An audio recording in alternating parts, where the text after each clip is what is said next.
வணக்கம் நண்பர்களே. இன்று நான் உங்களை சென்னையின் நங்கநல்லூரில் இருக்கும் ஸ்ரீ ஷீரடி சாய்பாபா குரு தியான கூடத்திற்கு அழைத்து செல்ல போகிறேன். சாய்பாபாவின் அருளும் அமைதியும் நிறைந்த இந்த புனிதமான இடத்தில் இன்று எனக்கு கிடைத்த ஒரு மிகப்பெரிய பாக்கியத்தை உங்களோடு பகிர்ந்து கொள்ளப் போகிறேன். பொதுவாக நாம் கோவிலுக்கு போய் சுவாமி தரிசனம் பண்ணுவோம். ஆனால் சில நேரங்களில் கடவுளே நம்மை அழைத்து ஒரு அரிய அனுபவத்தை கொடுப்பார்.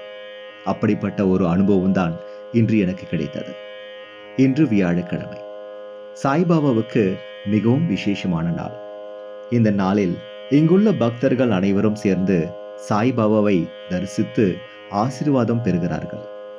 ஆனால் வருடத்தில் ஒரே ஒரு முறை மட்டும்தான் பக்தர்கள் தங்களது கைகளால் மூலவர் சாய்பாபாவுக்கு பால் அபிஷேகம் செய்யும் வாய்ப்பு வழங்கப்படுகிறது. அந்த அரிய பாக்கியம் இன்று எனக்கு கிடைத்தது.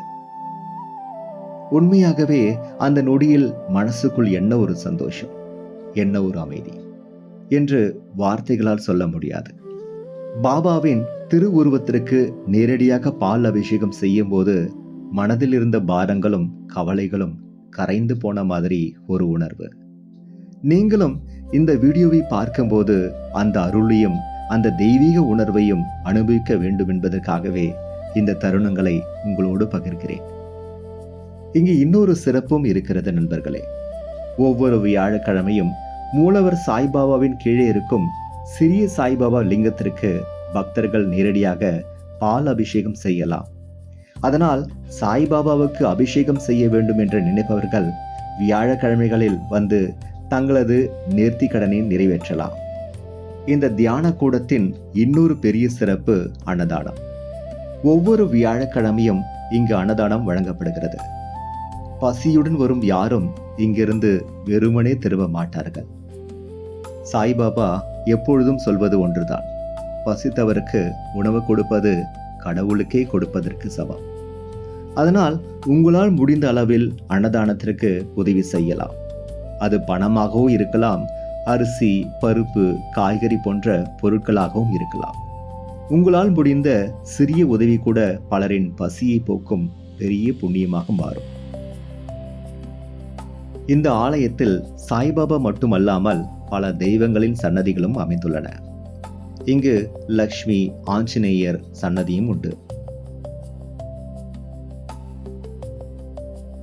அதேபோல் ஸ்ரீராமர், லக்ஷ்மணர், சீதாதேவி ஆகியோருக்கான தனி ஆலயமும் இருக்கிறது.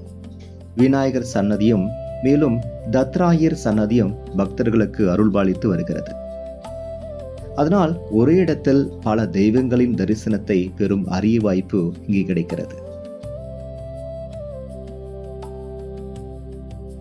மேலும் ஷீரடியில் இருப்பது போலவே இங்கும் புனிதமான துணி உள்ளது. இந்த துணி நெருப்பு எப்பொழுதும் அணையாமல் எரிந்து கொண்டே இருக்கும். சாய்பாபாவின் அருளின் அடையாளமாக கருதப்படும் இந்த துணியில் இருந்துதான் கிடைக்கும் புனித சாம்பல் பக்தர்களுக்கு பிரசாதமாக வழங்கப்படுகிறது. இந்த பிரசாதத்தை பக்தர்கள் மிகுந்த பக்தியுடன் பெற்று சென்று தங்களது வீடுகளில் வைத்துக் கொள்கிறார்கள். இந்த ஆலயத்தின் சூழல் மிகவும் அமைதியானது. வாழ்க்கையில் எவ்வளவு பிரச்சனைகள் இருந்தாலும் இங்கு சில நிமிடங்கள் அமைதியாக அமர்ந்து தியானம் செய்தாலே மனசுக்கு ஒரு புத்துணர்ச்சி ஏற்படுகிறது. அதனால்தான் இந்த இடத்திற்கு குரு தியான கூடம் என்று பெயர் வைத்திருக்கிறார்கள் என்று தோன்றுகிறது. நண்பர்களே, உங்களுக்கு இன்று நேரம் கிடைத்தால் அல்லது வரும் வியாழக்கிழமைகளில் ஒரு நாள் நேரம் ஒதுக்கி குடும்பத்துடன் இந்த புனிதமான இடத்திற்கு வந்து சாய்பாபாவின் தரிசனத்தை பெற்றுக்கொள்ளுங்கள். இங்கு வந்து அமைதியாக சில நிமிடங்கள் அமருங்கள்.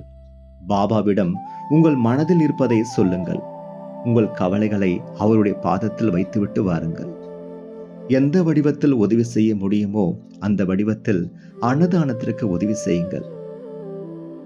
ஒரு நல்ல காரியத்தில் நம்முடைய சிறிய பங்களிப்பு கூட பலருக்கு நன்மை செய்யும். இந்த வீடியோ மூலம் இந்த புனிதமான ஆலயத்தின் சிறப்புகளை உங்களோடு பகிர்ந்ததில் எனக்கு மிக்க மகிழ்ச்சி.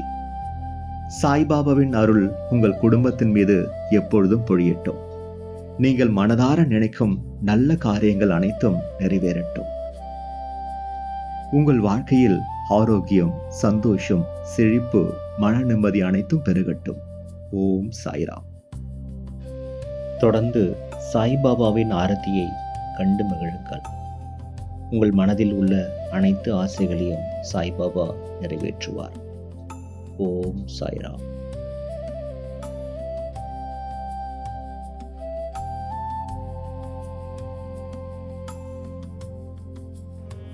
நமது நங்கநல்லூர் 24வது அமைந்திருக்கும் சீரடி சத்யபாபா திருத்தலத்திலிருந்து நாங்கள் பேசியிருந்தோம். எங்களது ஆலயத்தில் ஒவ்வொரு பூஜைக்கும் வெகு விமர்சையாக நாங்கள் நடத்தி கொண்டிருக்கிறோம். இன்றைய தினம் பார்த்தீங்கன்னா 8ஆம் ஆண்டு தொடக்க விழா. 8ஆம் ஆண்டு தொடக்க விழாவானது காலை 6:30 ஆரம்பித்தோம். அதாவது பக்தர்களின் தங்கள் திருக்கரங்களால் மூலவருக்கு அந்த ஒரு நாள் தான் அபிஷேகம், பாலாபிஷேகம். 7 மணிலேருந்து ஆரம்பிச்சு 9:30-10 மணி வரைக்கும் அவங்க திருக்கரங்களால் பாபாவுக்கு பாலாபிஷேகம் பெற்று அவங்க பாபா அருளை பெறக்கூடிய பாக்கியம் அவங்க எல்லோருக்கும் கிட்டியது. அதே அந்த மாதிரி ஒவ்வொரு ஆண்டும் நாங்கள் சிறப்பாக செஞ்சுக்கிட்டு இருக்கோம். மேலும் எங்கள் ஆலயத்தில் அன்னதானமும் வெகு விமர்சையாக நடத்தி கொண்டிருக்கிறோம். பக்தர்கள் வருகையும் ரொம்ப அதிகமாக இருக்கிறது. மேலும் எங்கள் ஆலயத்தில் இருந்தால் அந்த துணி பூஜை பார்த்தீங்கன்னா 9 வாரம் துணி பூஜை செய்து கொண்டிருக்கிறார். ஒவ்வொரு பக்தர்களின் கோரிக்கையும் நிறைவேறிக் கொண்டிருக்கிறது பாபாவின் அருளால். அவங்க கஷ்டங்கள் தீர, திருமண தடை நீங்க, வியாபாரம் செழிக்க, நோய் நொடி நீங்க, இதுக்கெல்லாம் வேண்டி 9 வாரம் சங்கல்பாதி 200 ரூபாய் டோக்கன் வாங்கி அந்த 9 வாரம் அந்த துணி பூஜை பண்றது இது சிறப்பு. அது நிறைய பண்ணிட்டு இருக்காங்க. நிறைய பிரச்சனைகள் தீர்ந்து எல்லாம் சௌபாக்கியம் நல்லா ஒரு பாபா அருளை பெற்று நல்லா வாழ்ந்துட்டு இருக்காங்க. அதுவும் எங்கள் ஆலயத்தில் சிறப்பாக நாங்கள் திருவடி போல் பண்ணிக்கிட்டு இருக்கோம். வேலை எங்கள் ஆலயத்தில் நிர்வாகி அவர்கள் இந்த ஆலயத்தின் அன்னதானத்தை ஒவ்வொரு நாளும் மேலும் மேலும் சிறப்பாக தான் கொண்டு போயிட்டு இருக்கோம். ஒவ்வொரு வியாழக்கிழமையும் பார்த்தீங்கன்னா எவ்வளவு பேர் சாப்பிட்றாங்கன்னு தெரியும். அந்த அளவுக்கு ஒரு 3000-4000 பேர் சாப்பிட்றாங்க அன்னதானம். அந்த அளவுக்கு ஒரு அந்த பாபா அருளை பெற்று அன்னதானத்தை சாப்பிடக்கூடிய மக்கள் வெகு எல்லா நாள்லேருந்து வந்துட்டு இருக்காங்க. ஆவடி, குந்தமல்லி எல்லா இடங்களையுமே நம்ம நகரோட சாய்பாபா தரிசனம் பண்ணி பாபாவின் அருளை பெற்றுக் கொண்டிருக்கிறார். மேலும் மேலும் எங்களை பாபாவின் அருளை பெற பக்தர்கள் ஒத்துழைப்பு கொடுத்து எல்லாமே எவ்வளவு அருளை பெறுமாறு உங்களை அன்புட வேண்டி ஓம் சத்குரு சாய்நாத் மகராஜிக்கு ஜெய். மேலும் இந்த இதெல்லாம் பார்த்தீங்கன்னா 8ஆம் ஆண்டு தொடக்கல மாலை சந்தன காப்பு நடைபெறும். ஆண்டுக்கு ஒரு நாள் இந்த விழாவானது நடைபெறும். அது இந்த முழு சந்தன காப்பு அலங்காரம் 6 மணிக்கு ஆரம்பிச்சு 6:30 மணிக்கு தீபாவளி. அது பக்தர்களுக்கு ஆகுவது ரொம்ப நல்லது. அது இந்த தரிசனம் கிடைப்பது ரொம்ப அரிது. ஆகையால் எல்லோரும் பக்தர்கள் கலந்து கொண்டு இந்த சந்தன காப்பு அலங்காரத்தை தரிசித்து எல்லாம் பாபாவின் அருளை பெறுமாறு அன்புடன் வேண்டி இருக்கிறது.